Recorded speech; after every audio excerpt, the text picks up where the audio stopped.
যেতে হবে অনেক দূর, কারণ প্রতিটা স্বপ্নই আমার কাছে অনেক দামি। সাপোর্ট দেওয়ার মতো কেউ নেই।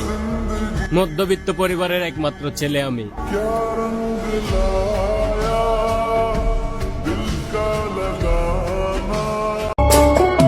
সময়ের সাথে সাথে সবকিছুরই পরিবর্তন হয়, সেটা বন্ধুত্ব হোক কিংবা ভালোবাসা।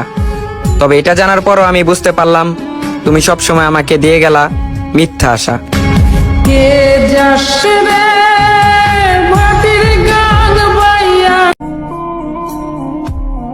হঠাৎ একদিন হারিয়ে যাব,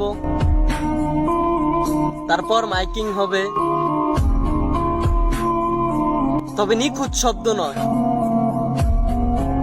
সেদিনও একটা সুখ সংবাদ বলা হবে।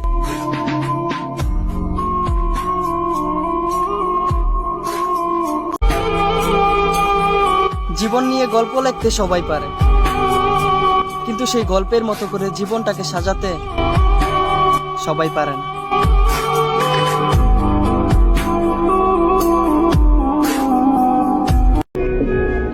সময় খারাপ থাকলে তো ফ্যামিলি সঙ্গ দিতে চায় না, আর মানুষ দিব কইতে।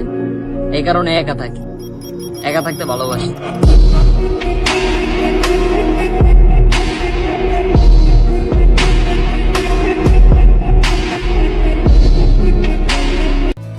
যেখানে তোমার কদর নেই সেখানে যেও না।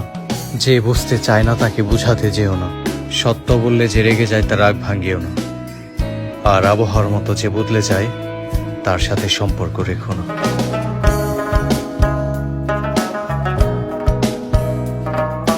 এই জীবন এভাবে নষ্ট করো না ভাইয়া। আল্লাহ আমাদেরকে বুঝ দান করে। এই কলিজাটা যদি একবার আল্লাহ পছন্দ করে তোমার, তো ওই দিলে আল্লাহ তাআলা ঈমান আমল দিয়েই দেবে। এজন্য তুমি আল্লাহর কাছে বলিও, আল্লাহ আপনি আমাকে আপনার জন্য গ্রহণ করেন। আমরা মুসলমান, আমাদের আল্লাহ আছে, আমাদের আখিরাত ভুলে গেলে চলবে না।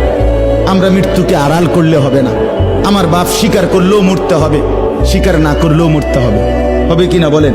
চোখ বন্ধ রাখলেও মরতে হবে, চোখ খোলা রাখলেও মরতে হবে। সুখের সাগরে যে ভাসে তারও মৃত্যু হবে, দুঃখের সাগরে যে ভাসে তারও মৃত্যু